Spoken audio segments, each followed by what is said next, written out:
तोर सामान होई आज बाप रे तोर सामान होई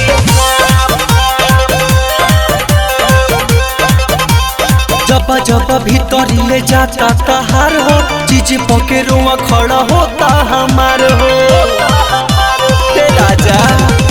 जब जब भीतर ले जाता तहार हो चीज पकेरुआ खड़ा होता हमार हो।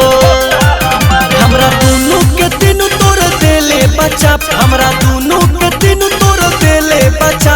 अरे बाप रे बाप तोर सामान हो की सांप।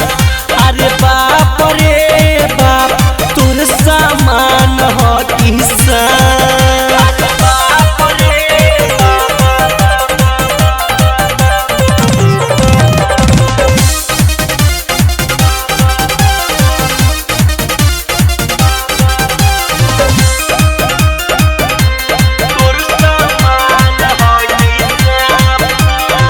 घोड़ पगिरतानी छोड़ दहियार हो लागत तीनों फट जाई हमार हो।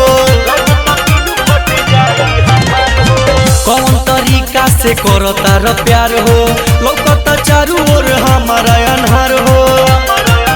राजा गर्मी से दोनों गागल छोड़ता बाप, राजा गर्मी से दोनों गागल छोड़ता बाप। अरे बाप रे बाप तोर सामान हो की सांप। अरे बाप रे बाप तोर सामान हो की सांप।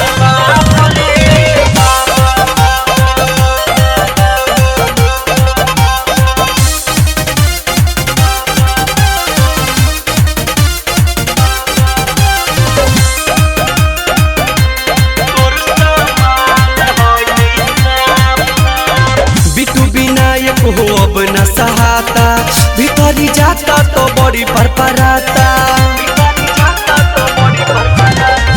नरेश राजा के चल जाई पाता, कदी है हल्ला हमरा ऐसन